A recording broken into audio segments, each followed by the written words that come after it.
I hope you can hear us. We will go through the number of questions which were submitted, and we appreciate obviously questions to any of talks by Dr. Wilde, Dr. Goldenberg, or Chris or myself. We'll be happy to hear from you directly. So among the number of questions which were submitted, few are about medication. So one of those is the list of medications that have potential to cause torsade de pointes or QT prolongation. What is the best reference to identify such lists? So I propose that Dr. Spencer Rosero could comment on this particular source and the list. I think what we've been using mostly in our facility, and I think throughout most of North America, maybe elsewhere, is crediblemeds.org. It's been around in Arizona for a long time. I think Dr. Wilde was actually involved with some of the data analysis years ago when that was being first formed, and with Ray Woosley. And that has been very reliable. It gets updated. It's not as real time as we're used to, but a lot of the data is practical. I think it has apps for the phone, and it's called Credible Meds, CREDIBLEMEDS.org. And we use that every day in the clinic. And it looks like Dr. Wilde put a comment in that in Europe, they also use crediblemeds.org. So it's globally validated. And it's one more piece of information to use in clinical practice. And we always have to say, at what point do we accept some risk because the diagnosis that you're treating with the drug could have more harm than long QT. So I think it's always a balance, but at least there's one resource that looks like between North America, Europe, and probably a significant part of the world is being accepted in real world practice. I don't know if Dr. Wilde has any more comments on that, but. And let me the following, that this particular list is updated pretty much every couple of weeks. I just opened this of curiosity this morning, and last update was done on November 30th. There is option, as Spencer mentioned, to identify given medication and put in the app and check, or one could print about 4-page list with medication which are rather not recommended. Arthur, any comments from you, from your perspective? No, but it is actually the same comment that you just made. The fact that it is so reliable is that it's regularly updated. So that is the good thing. Every new medication or every other insight and all the medication, it's a very reliable site, and we use it on I would say on a daily basis. Okay. I'll just add a practical point, if that's okay. When we see patients or even families of patients with long QT, we always ask them to be their own advocate, because oftentimes they may be seen by providers who are not their usual physicians or advanced practitioners. If they see in an urgent care, for example, for a bad GI illness or some infection, we always ask them to be their own advocate. Just tell the providers that you have long QT or your family has long QT, so they can notify those providers, urgent care providers, emergency room providers, to be extra careful, and also work closely with your pharmacist as well, because computers nowadays have very good databases that can cross-check these medications. So always be your own advocate. And remind whoever's taking care of whoever's taking care of you. I think that goes a long way.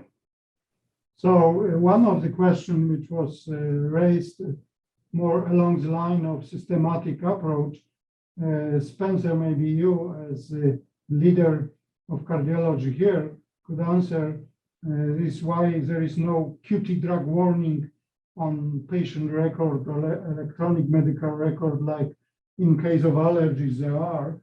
Maybe it should be instituted as kind of automatic part of charts patient chart or my chart? What do you think? I think that's interesting. We haven't thought of that, but I think that's a good possibility.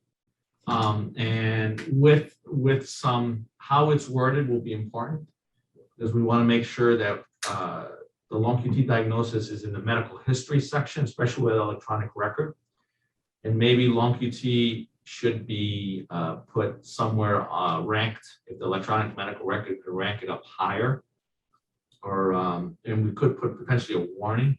But we want to make sure there's always these unintended consequences of putting in something into a systems perspective, where if we put a big warning sign that shows QT drug warning, if you're an institution is not familiar with QT, they'll just go to a secondary or tertiary drug to treat something that may have been better treated with good monitoring and understanding of QT, but still give you the drug.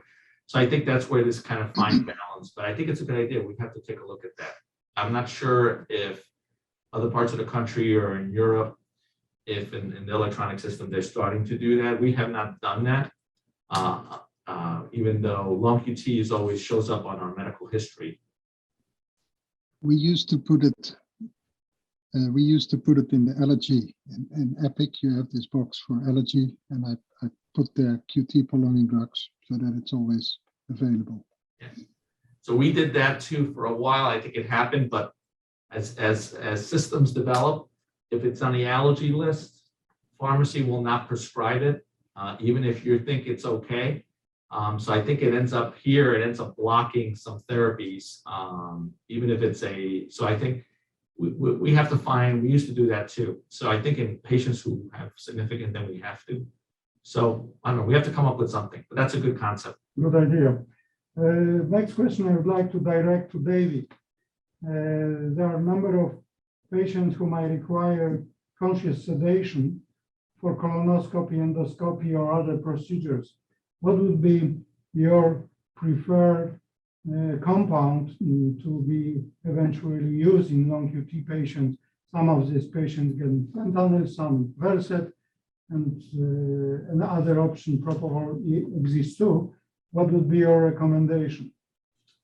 Yeah, I think in general, Versed or midazolam and fentanyl, combination of both, tend to be agents that are used most often for these type of almost ambulatory procedures, endoscopy and so forth.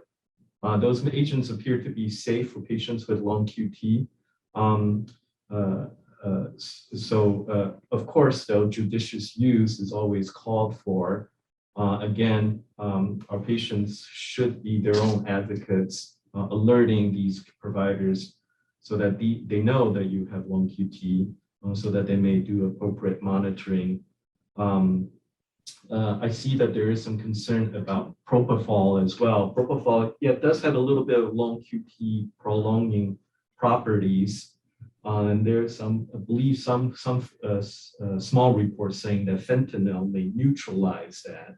I'm wondering if that's why the statement is made here in terms of, I guess they can't see the questions, I'm sorry.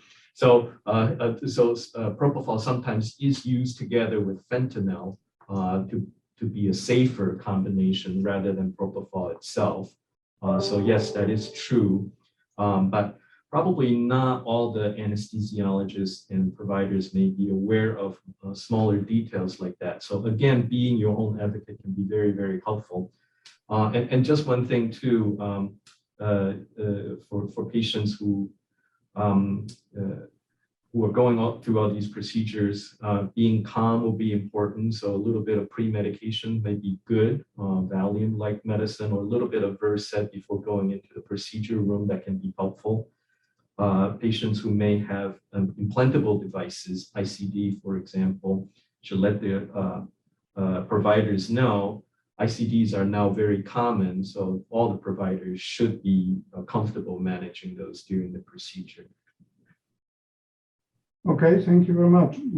So another question related to various compounds is about energy drinks, which Dr. Wilde already mentioned. But Arthur, would you comment on medical marijuana I know that Amsterdam was always in advance to us and in Europe in terms of free access to interesting compounds. So maybe you can comment from Platsdam experience. Yeah, so I know Amsterdam is advanced in that, but it's not my personal experience. But I looked actually also, I checked the Credible Meds website for marijuana or cannabis, and I don't think it's on. So at the other hand, if you look at PubMed, there are some case reports with, but it's probably high dose. So I would still be a little bit cautious with the use of these drugs if you have a significant long QT syndrome. But as I mentioned, if you are on treatment, on appropriate treatment, then a little use of this and that may not be that dangerous. But I wouldn't do it untreated, for sure, and be cautious. Okay. And along the line of medication, somebody asked on the chat room about melatonin. To my knowledge, and I just check also in Credible Meds, melatonin doesn't seem to be causing any problem based on what I know. But any other comments on that? Not from my side, no. No, okay. So other two questions, and those will be also probably for Arthur and other colleagues here about COVID. Obviously, patients with long QT are worried whether COVID vaccine is safe and whether it's worth pursuing it. And I remember a year ago, we had the same questions. So altogether, through my best knowledge and literature review, there is no need to worry, or there is no evidence that these vaccines are not safe in long QT patients. So Arthur, any comments from you? You wrote nice article about a year ago on COVID and COVID treatment. Could you comment, please?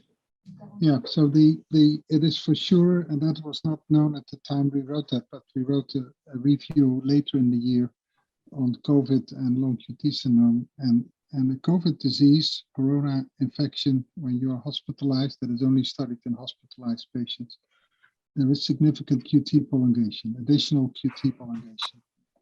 And that potentially and theoretically will increase the risk of a patient.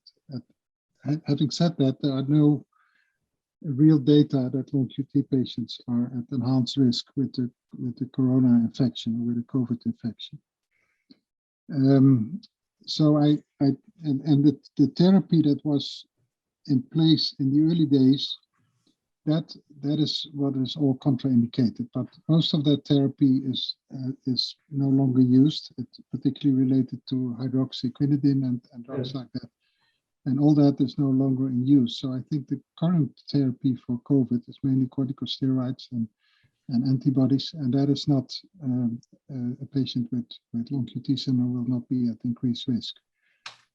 I would definitely advocate vaccination because of the effect that I just mentioned of COVID infection, and we have no data whatsoever in the billions of people that have had a vaccination now that leads to a risk for significant arrhythmias.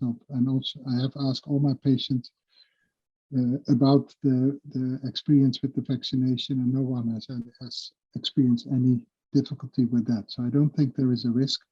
The only potential risk could be fever. There are some patients with long QT2 that are fever sensitive. And so you might take precaution and use paracetamol or indomethacin as we advise to Brugada syndrome patients, because they also should avoid fever under any circumstance, and also on the COVID vaccination.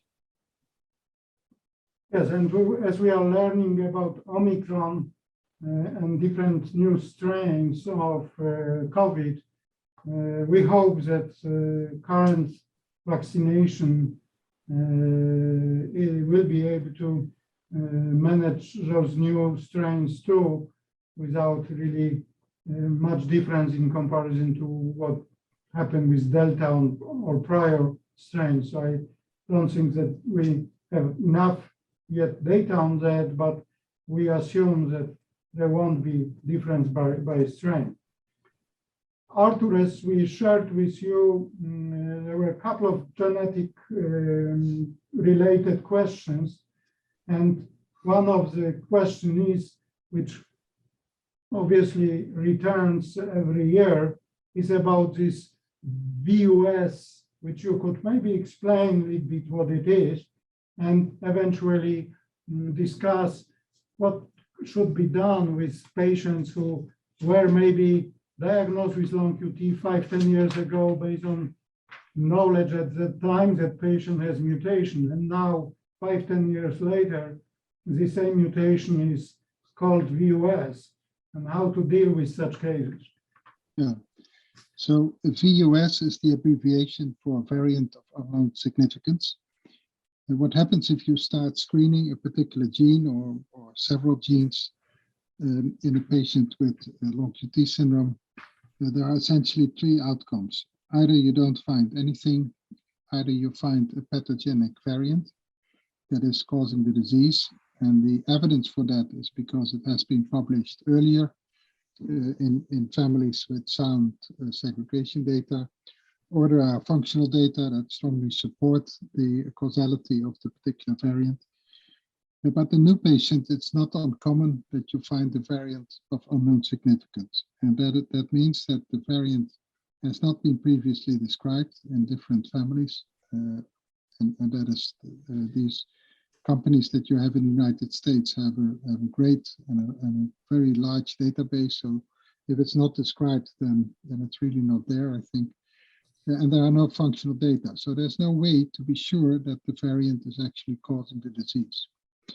Now, the only way to get more evidence for that is to investigate the family and see whether other family members have QT prolongation. And if you then subsequently do the genetic testing, then you would expect that all individuals in the family with QT prolongation do have the same variant, to share the same genetic variant. And individuals without clear QT prolongation don't have that variant. And then the larger the family gets and the more information you get from that, you may be able to upgrade the variant of unknown significance to a clear pathogenic variant. The problem is when it stays a variant of unknown significance, and the individual who asked this question then specifically refers to the non-zero risk of cardiac events in a phenotype normal but genotype positive first-degree relatives. Now, that is a risk. It has been shown in one of the graphs that Dr. Zareba showed, but the risk is low. And my personal feeling, and another problem in this field is that you really need a good phenotype, a sound phenotype. Very often genetic studies are done in patients where the phenotype is not that strong, and then you find a variant of unknown significance and not related to maybe the patient doesn't even have the disease, and you find a variant of unknown significance, and because of that uncertainty on top of uncertainty, you are not going to screen the whole family for these uncertain findings, because it brings along a lot of uncertainty, anxiousness, and things. So we are cautious if there is a clear long QT syndrome in the family, so in an individual without doubt long QT syndrome, we do screen other family members regardless of the genetic finding, and I suppose you do the very same thing in Rochester.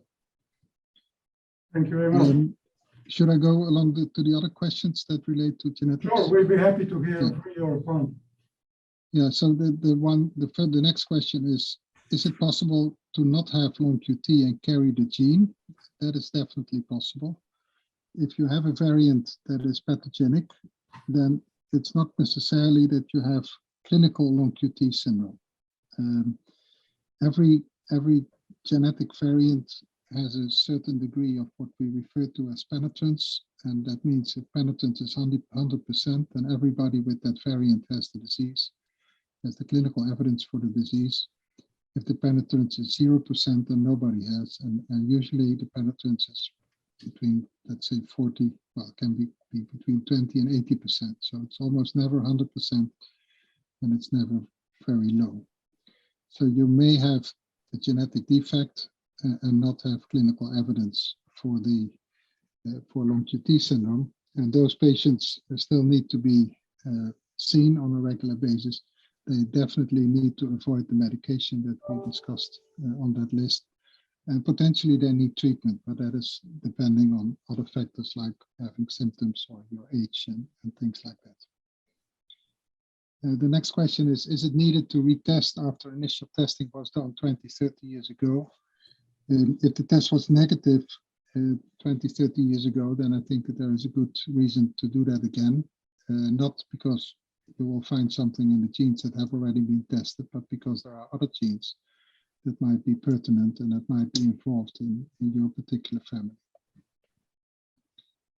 And then in the past, I tested positive for the mutation, but now my doctor is telling me I don't have long QTS. Or I diagnosed with long QT via EKG and did not have genetic testing, but now my doctor is telling me I don't have long QTS. So that is apparently a doubtful diagnosis. I would certainly go in a case like that to a specialist on long QT syndrome. We are all aware that many colleagues out there are not that familiar with long QT syndrome. So if you are in a situation like this, you should consult either the group in Rochester or the group in the Mayo Clinic. There are many good centers in the United States with experts in long QT syndrome, and they should discuss this with you. And should I continue to participate in the long QT syndrome? I think if you don't have long QT syndrome, you should not be part of the long QT syndrome registry, of course.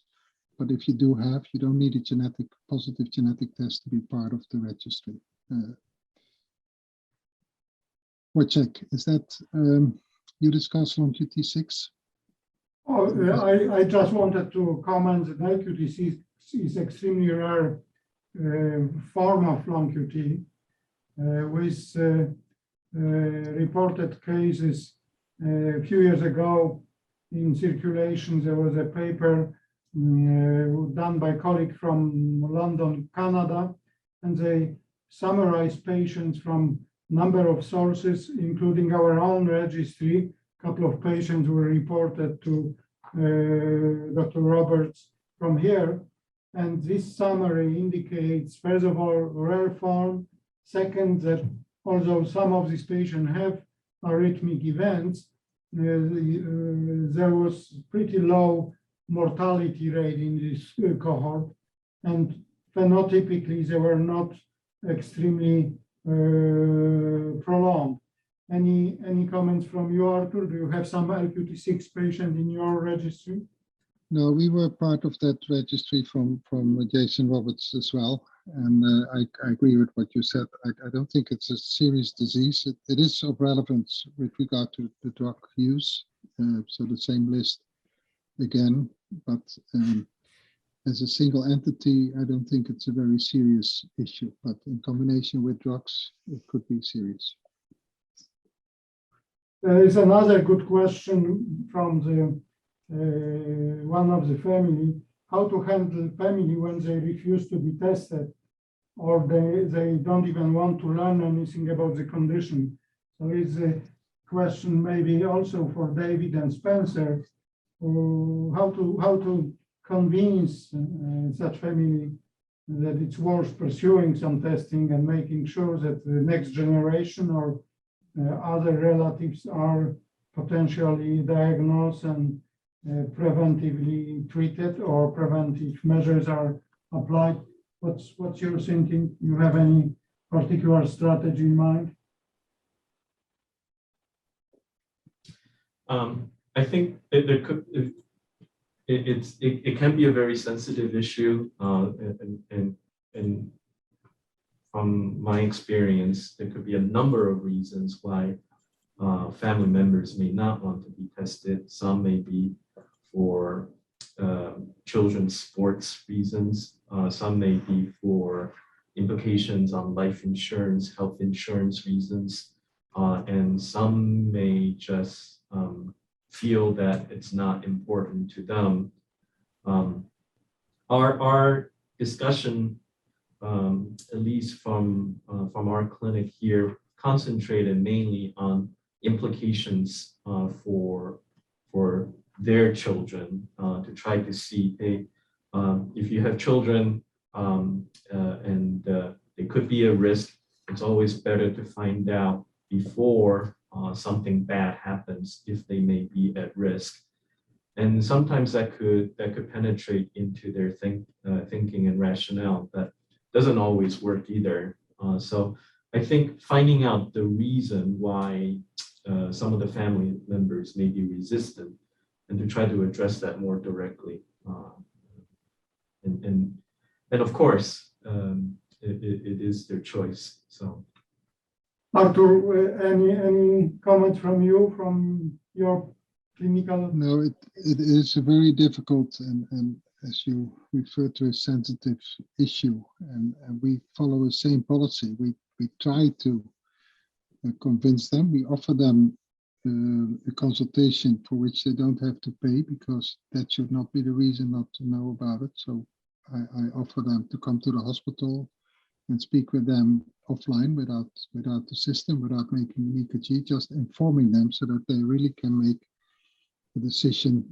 First of all, that information, how important it is to know this, and needs to be available to them, and quite often it's not available to them. And a way to do that is to offer them a consultation which is for free. And sometimes they are convinced and then they move on, but some people are not to be convinced, and you can just advise them, and that's what I do. And I assume they are affected, and I advise them at least the lifestyle advices that I discussed. So, Ilan, in terms of how important it is for family to know whether there is LQT1, 2, or 3, Dr. Wilde already presented a lot of interesting data on phenotype, genotype association and differences, but from the therapeutic or preventive approach, how would you try to convince patients that knowing genotype is important? Yeah, we have actually done a lot of studies and shown that for each genotype, there's a specific clinical cost, specific risk, and I described the differences between boys and girls and males and females. This goes also for the specific genotype and response to treatment. So even in families in this one who is diagnosed, the rest of the family members, even if they don't have phenotypic expression, even if they don't have any clinical symptoms, if we know the genotype, we know how to prevent life-threatening events, arrhythmias, by using specific prevention measures like lifestyle modifications and specific treatments to prevent that. So I think it's extremely important to know the genotype in order to, first of all, assess preventive measures, and then have specific therapeutic measures for each one, and to know, for example, beta blocker therapy, there's differences. Arthur Wilde in our group has shown in LQT3 between males and females. In LQT2, there's less response to beta blockers in women. LQT1 are extremely sensitive to beta blockers. LQT3 have some additional possible therapeutic measures like sodium channel blockers, and there are specific preventive measures that we can take. So I think it's extremely important to test the families, and then we can personalize medicine, personalize the specific treatment for each family. Yeah, this corresponds partially to one of the questions which appear in our QA section about type of beta blockers to be used in long QT type 2. So several years ago, there was a paper published from our group here, but also other papers from Dr. Wilde and Dr. Ackerman, looking at the various beta blockers. In our cohort, Nadolol seemed to be the most effective in LQT2 patients, more effective than other beta blockers. Whereas in LQT1 patients, as Dr. Goldenberg just mentioned, they work pretty similarly, pretty effectively in LQT1. So there are some differences in selection of beta blockers depending on genotype, corresponding to question from QA. One of the questions was also about how to proceed with testing very young children. So young children obviously cannot really do well saliva, although there is some version of sponge type of approach that could be effective. I believe that the best way in very small child would be to still take blood sample and test it in a respective lab. I don't think that there is another way around it. Let me see the other questions. There is a question about this issue of adrenergic stimuli and probably triggers and so on. So you, Ilan, just recently analyzed some data on triggers, especially adrenergic versus non-adrenergic triggers and participation in sports maybe. What would you like to say a few words on triggers, especially by LQT type? Yeah, we have in the past in our group identified that there are specific triggers by genotype. In LQT1, there's more exercise, swimming. LQT2 is arousal during sleep. So there are specific adrenergic triggers. LQT3 is more just sleep and bradycardia. So we need to know that in order to establish preventive measures. But we did identify that, for example, for adrenergic triggers, to prevent those events, beta blockers are extremely important.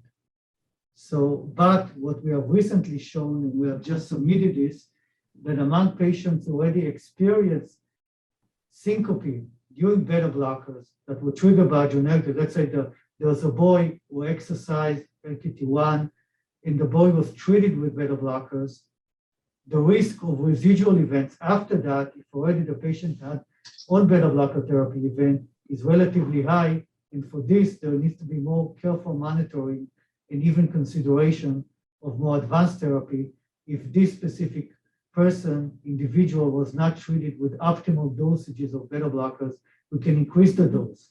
But this breakthrough event, this event during adrenergic, during exercise in LQT1 occurred during maximal dosages of nadolol, for example, we need to consider additional measures. Sometimes, in some cases, a restriction or even going to sympathetic denervation on ICD. That's right. So one of the questions relates to aspects of anxiety, depression, insomnia, and how to manage this in this patient. Also, the questions came up about what type of antidepressant there could be used.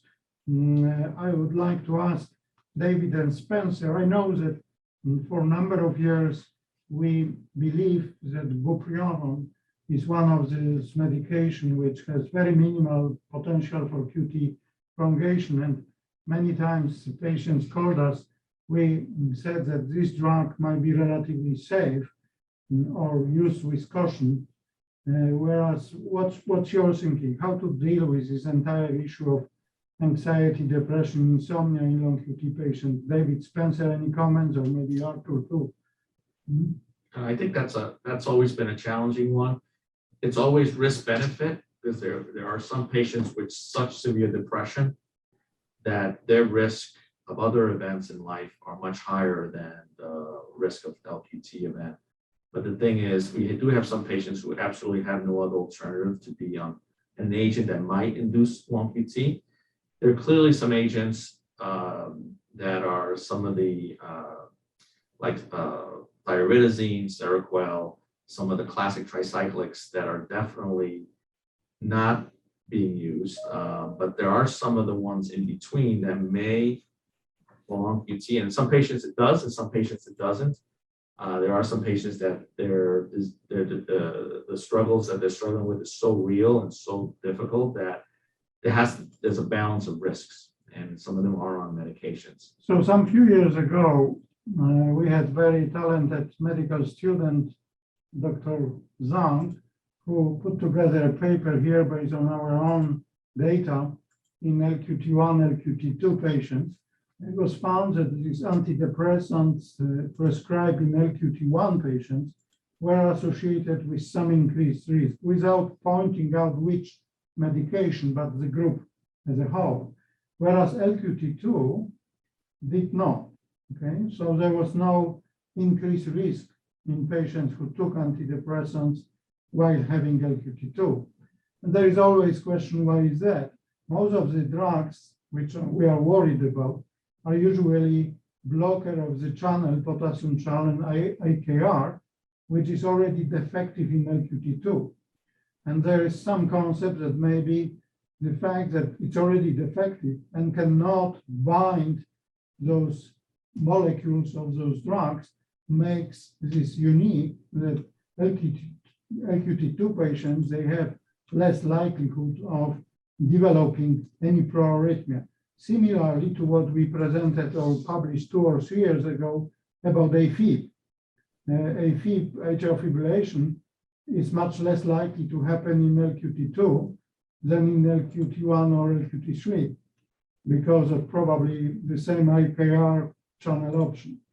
So speaking about those medications and antidepressant anxiety, any concept, Arthur, from you, how you deal it in the Netherlands with this issue?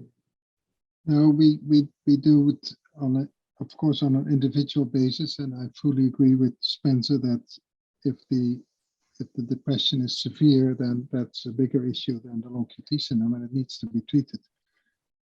And what you certainly should do is make EKGs on a regular basis.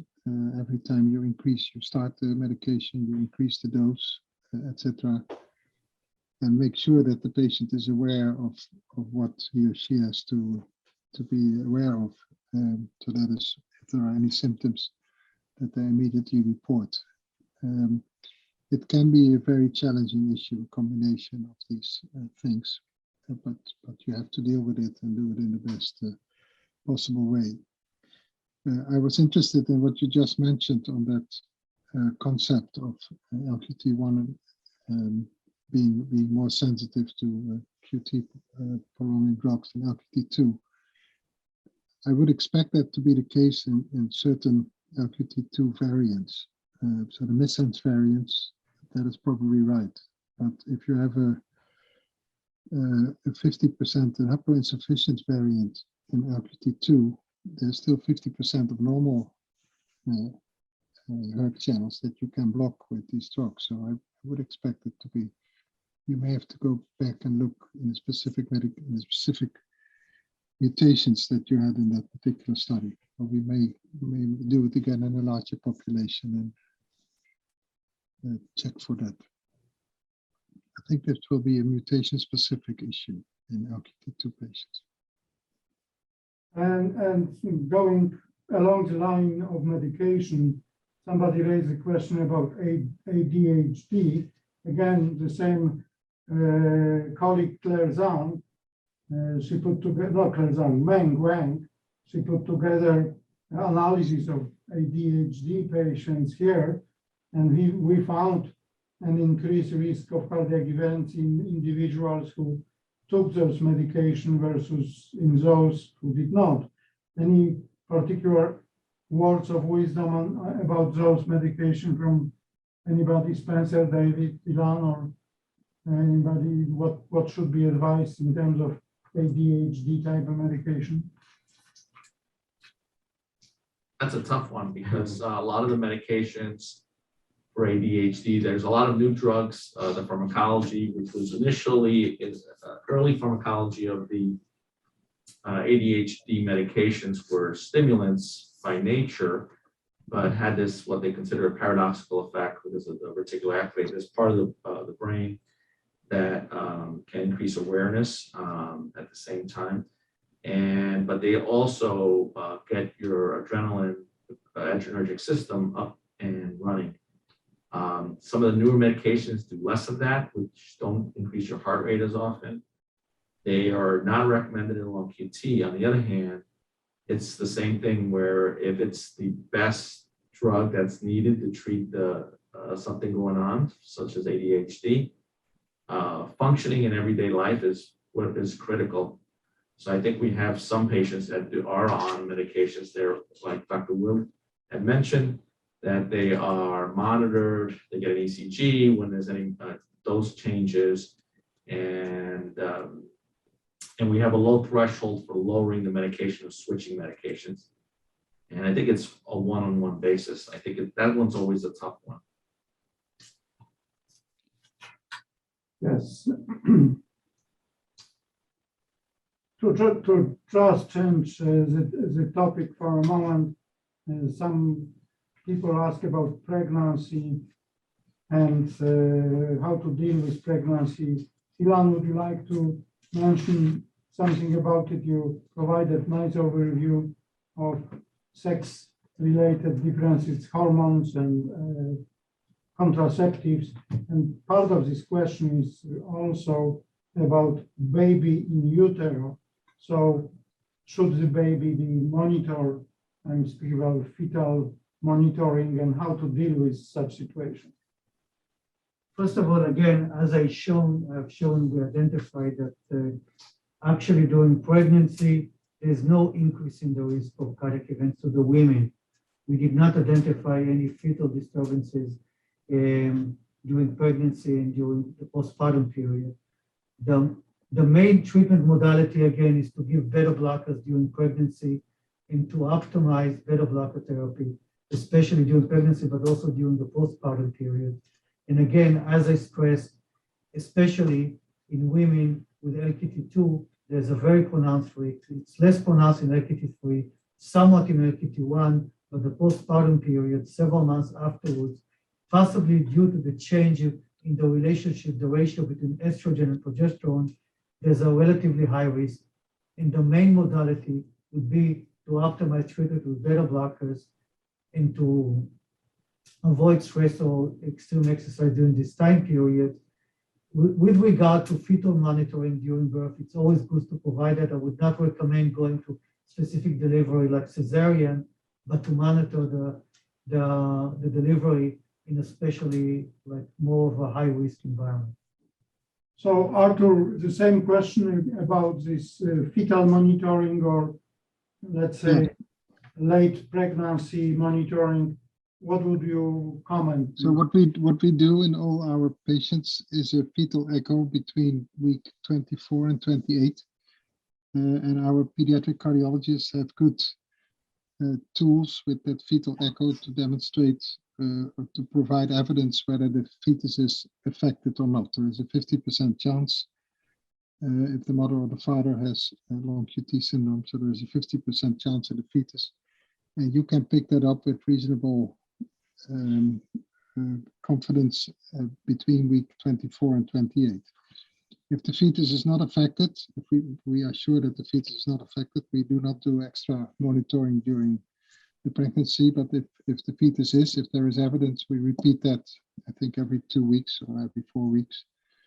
And when there is clear evidence that it's a significant long QT syndrome in the fetus, then we obviously have extra surveillance, and we advise the delivery to be in an academic center where everything is around to make that a safe event, and maybe even a 6-0 cesarean. But if the fetus in the Netherlands, delivery at home is still very popular, and if the fetus is not affected at all, we still allow that. Not if the mother is affected, of course, but if the father is the carrier. One of the very difficult questions asked by somebody is how to explain to children and teens their diagnosis and implication of diagnosis. So, Spencer, David, maybe we'll start with you. How do you advise parents, or how do you deal with such situation? Because if you have all of a sudden 10-year-old who requires some explanation why they need to take a beta blocker or even further treatment. What would be the best approach, how to touch on this very difficult topic?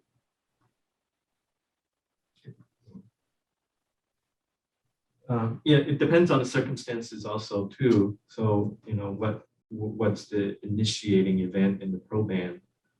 If it's a syncopal episode, or even sometimes worse, if it's a cardiac arrest episode. So the discussions can differ depending on what the setting of the occurrence may be. If it's cardiac arrest episode, of course, the discussion has to involve about proper therapy, proper protection, prevention of further episodes, and also a very appropriate protection with medical therapy and sometimes even ICD therapy if appropriately indicated. If it's more of a syncope type of discussion, then in further discussion on future implications sometimes can be taken a little bit harder, but discussing the pathophysiology, meaning, you know, what this long QT may do and place our 10-year-old patient at risk in the future in terms of sports participation, for example, and all the necessary protection that needs to be taken. Those would be the discussion that we would concentrate on in detail. Any comments, Spencer? I think a lot of it depends on the situation. If it's also primary prevention, where there is some evidence of long QT, there's a diagnosis. How the parents manage it, I think, is probably the most significant part, depending on the age of the child. Sometimes we know that overall with long QT, people do well.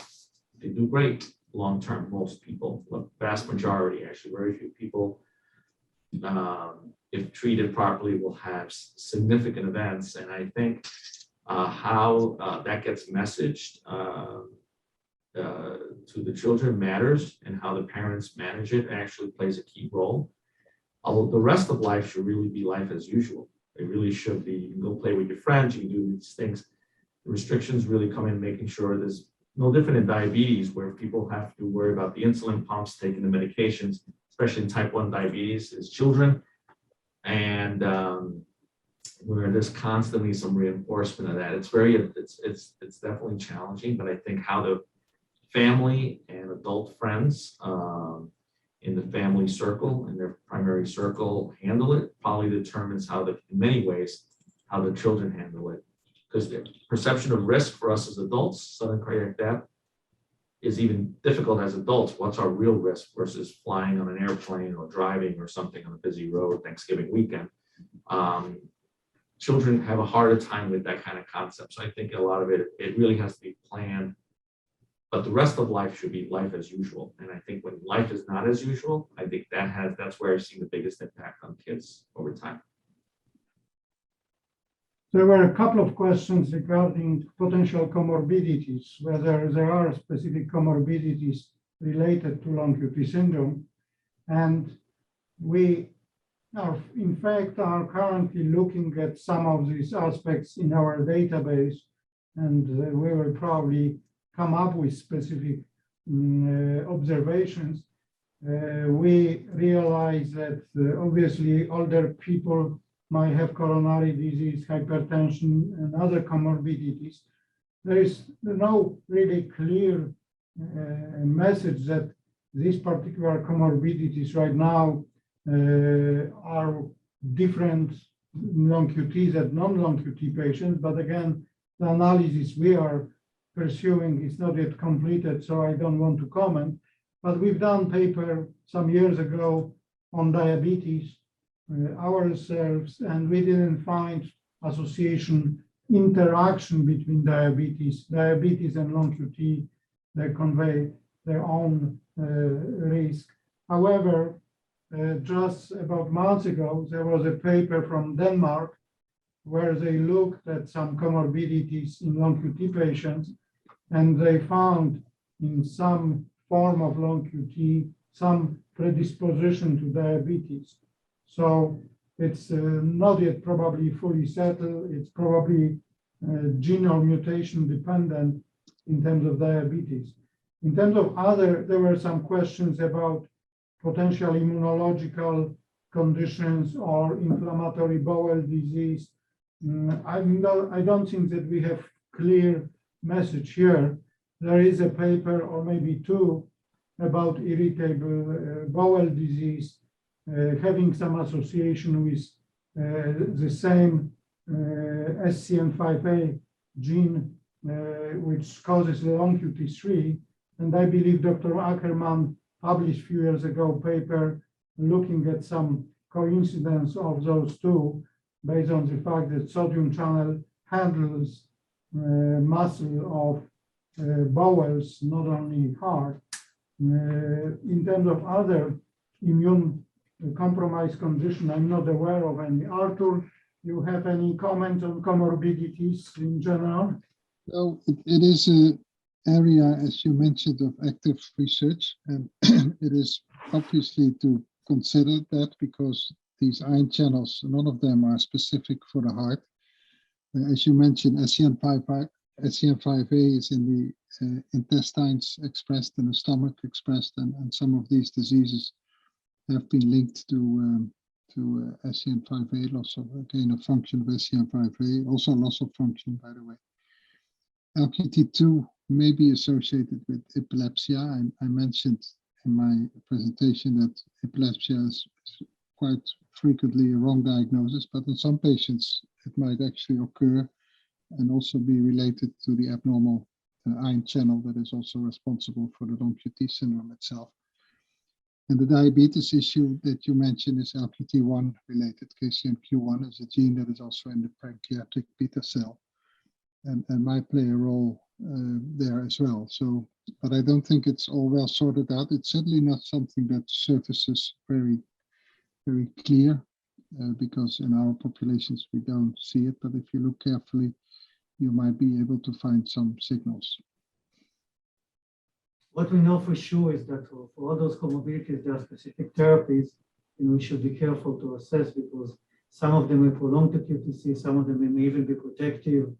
Even now for diabetes, for example, possibly the new medications were recently shown to some of them, possibly in the lab, be protective. So there's some QTC prolonging. So for each, so once a patient develops those comorbidities, I'm not sure that any of them specifically will increase the risk, but the therapy for those comorbidities may increase or decrease the risk. So we have to be careful about monitoring the therapy of those diseases. Yes, you triggered my thought a year ago at the same type of seminar.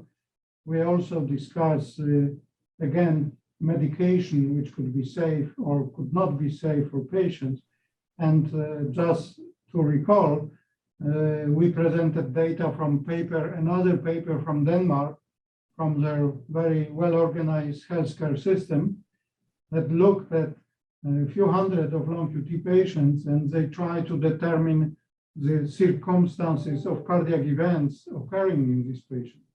And if I remember, close to 50% of those events happened because some people took medication which potentially could prolong QT, like antibiotics or any other medication. So any comorbidity that might require treatment would need to be carefully looked at from the standpoint not only of possible interaction of diseases, but also need for treatment.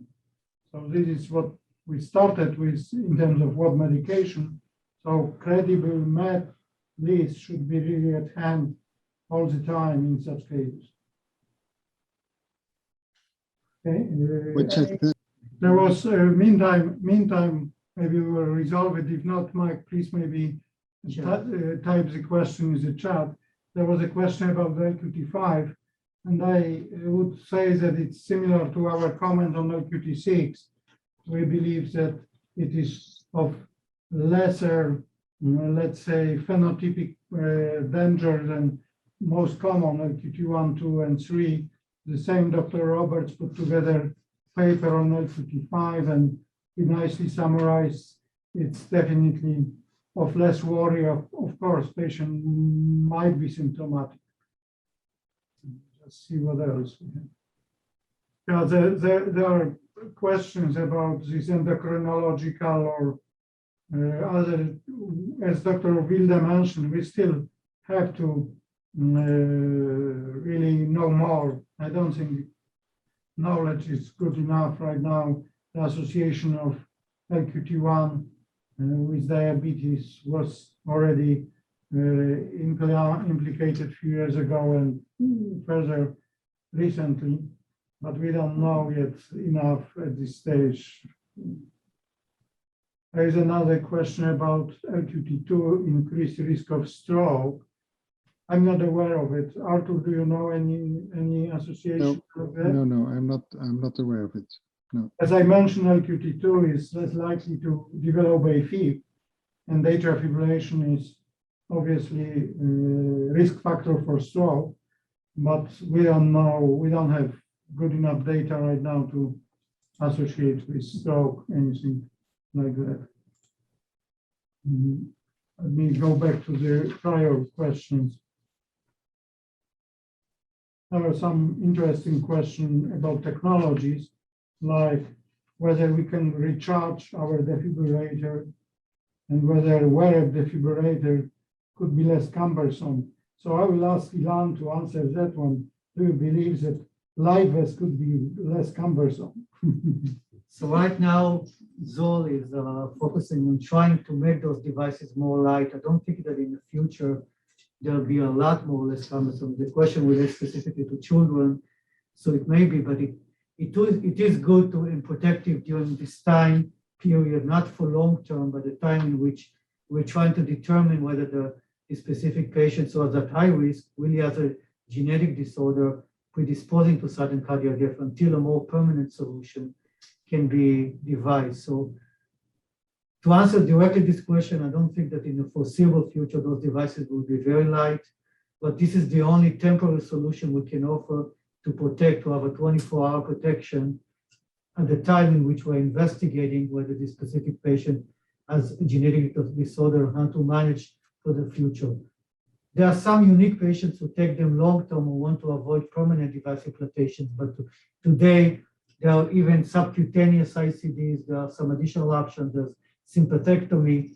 So I don't think the wearable defibrillator should be a long-term solution.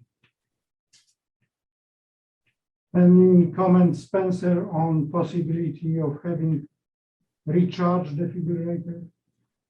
I think the rechargeable technology with the lithium ion batteries have been around for a very long time.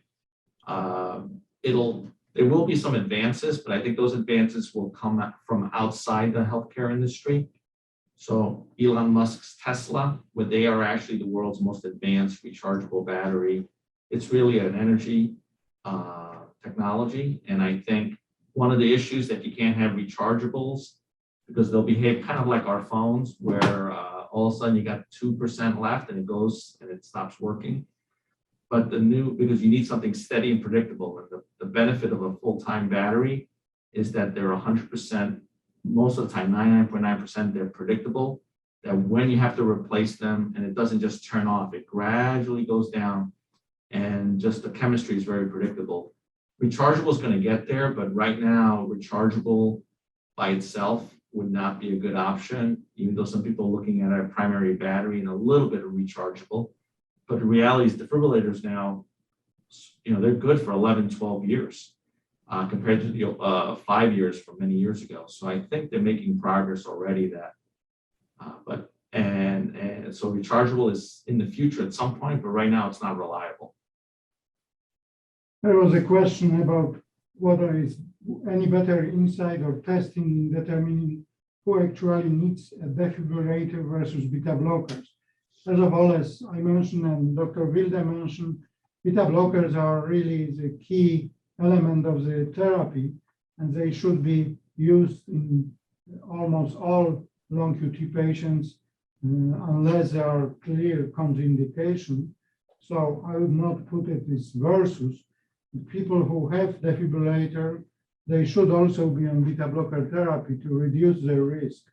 But obviously, as I try to summarize, number of strategies to identify high-risk patients, whether using scores like developed by Dr. Beaton a few years ago or other approaches. This is probably the way to go to identify high-risk patients. And we realize the burden of ICDs at young age, and having defibrillator at young age with possible number of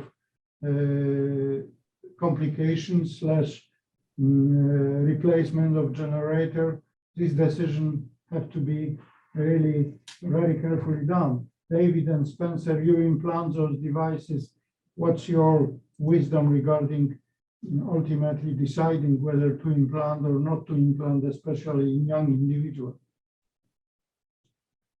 Yeah, I think it'll have to be a very clear indication, especially in young individuals, just because of the long-term implication. Our threshold has progressively increased, meaning we implant less devices in these patients with low QT over the years in the young patients. Because unfortunately, we do tell them all that these devices are man-made, that the wires associated with these devices are man-made, so they are going to be prone to wear and tear, and some of them may even fracture, and sometimes leading to inappropriate ICD shocks. So those decisions must be balanced against the risk assessment decisions for people with long QT. So really, the ones that we see that are receiving ICDs may be patients who have cardiac arrest and who may have very high risk profiles based on QT intervals, genetic testing such as double mutation, so very high risk profiles in my mind will be the ones that will lead to ICD implant in very young patients. Thank you. Spencer, would you like to comment to the question in the chat room? Have you had Yeah. So it was, question is, having a pacemaker for a long period of time, and the leads, old leads were not removed and new leads were placed. And at some point, what happens when it gets a little crowded after a while in those vessels over 30 years?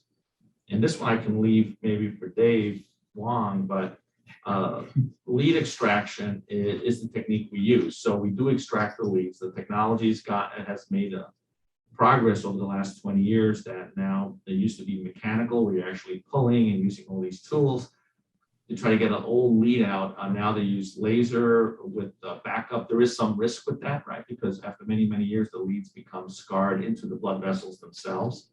So there's always a chance that emergency heart surgery is needed if something is torn. But those procedures have progressively gotten safer and safer, that often, depending on age and other risk factors, that it's recommended to just undergo an extraction procedure of the leads. So there is, those continue to be developed. And I think until we get wireless for a pacer itself, which is not a defibrillator, there's these wireless pacing devices that are now in use. Long-term for the defibrillator, you need that shock component, and that's where the subcutaneous defibrillators are replacing that. But extraction is always a possibility. Yeah, so for very old leads, 1987, that would be what, 30 some years, I believe, 35, 34-year leads. So those may not be possible to be removed unless if there is a very strong clinical reason to remove them, such as infection. Sometimes may even have to be surgery, which is very involved. For people who may have old leads but continuing to need new leads for pacemaker or for defibrillator, what we do sometimes is we do a selective extraction. So not necessarily remove all the leads. The real old ones, over 30-year-old, can be very difficult, very risky to remove, but we can remove ones that are 15 years, 20 years old. We'll remove those and then allowing room for new leads to be functional.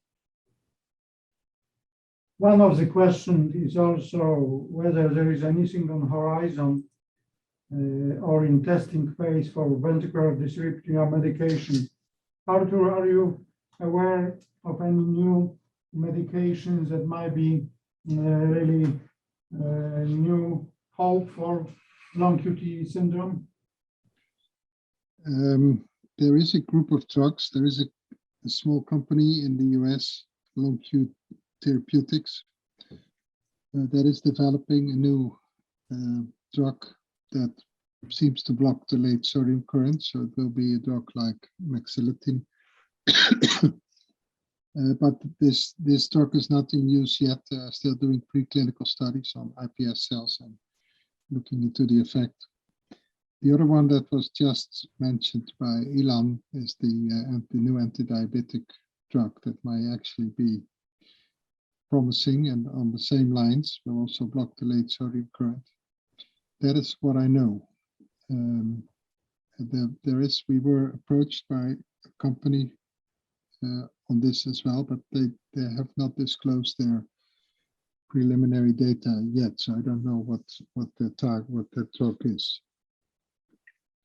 Yes, we were also approached by LQ Therapeutics, but they are still in very early stage. Yeah. Okay, any other comments or questions, especially from our eminent guests, Dr. Wilde? Thank you, Arthur, so much for participating at your late hour on Saturday evening in Europe. We really appreciate, and I'm sure many of people in the audience feel the same.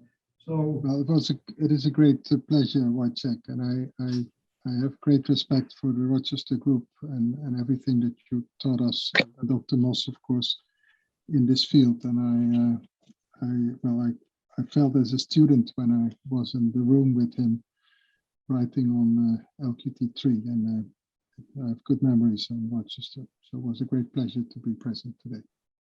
it was our pleasure.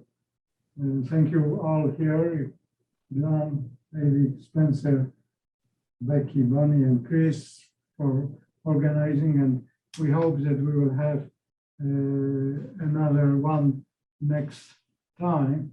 Next year, we will try to be further responding to your question. There is one more question I see about high altitude with type 2. I'm not sure I'm aware of any particular research on high altitude, but I would say that any challenging